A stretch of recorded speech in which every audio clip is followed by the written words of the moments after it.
Senator Boyer. Thank you. Hello, Minister.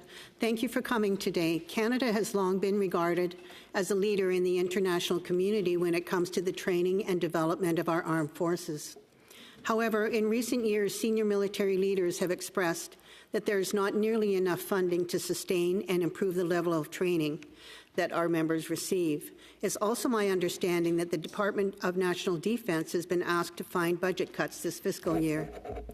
The men and women that serve in Canada's armed forces are the pride of our country. They sign up willingly, and they put their lives on the line for all of us. It seems the least that we could do is to ensure that they have the resources they need to train and remain safe. What actions are you taking to immediately meet the needs and concerns of our armed force members, especially in light of the impending budget cuts? Minister Blair.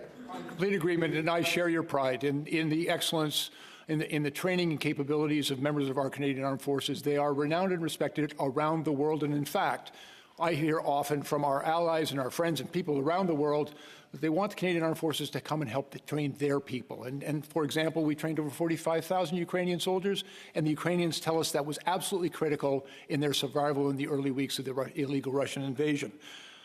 Our new CDS and Deputy Minister have recently released a new reconstitution plan for members of the Canadian Armed Forces, and they've identified the infrastructure, the foundations that are required in order to facilitate that training. It's going to result in a significant increase in the number of people that we're able to bring into the organization and put through basic training and then all the specialized training that they require.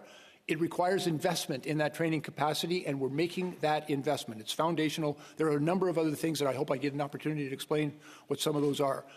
The tertiary board spending refocusing that took place last year, I issued a very clear directive to all members of the Canadian Armed Forces and to the CDS that none of that could impact the operations, the training, or the supports that we provide to members of the Canadian Armed Forces, and they've been very careful. They dealt with some issues around professional services, executive travel, hospitality budgets, etc., but we've asked them not to allow those cuts to impact and impair the reconstitution of the Canadian Armed Forces, because I'm in complete agreement with you. That's the most important mission ahead of us. Senator Boyer.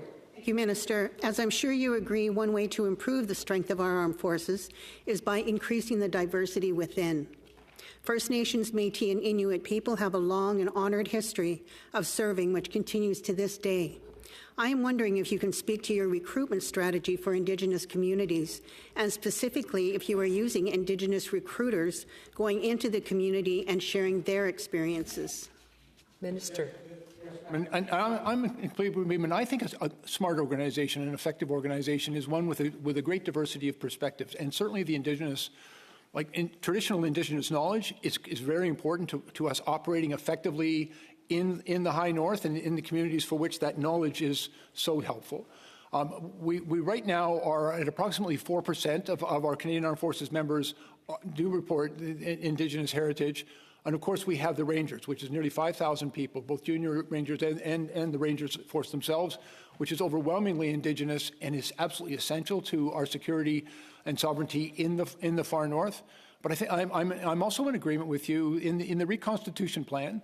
We've talked about how we build upon the diversity of the Canadian Armed Forces. Thank you, Minister.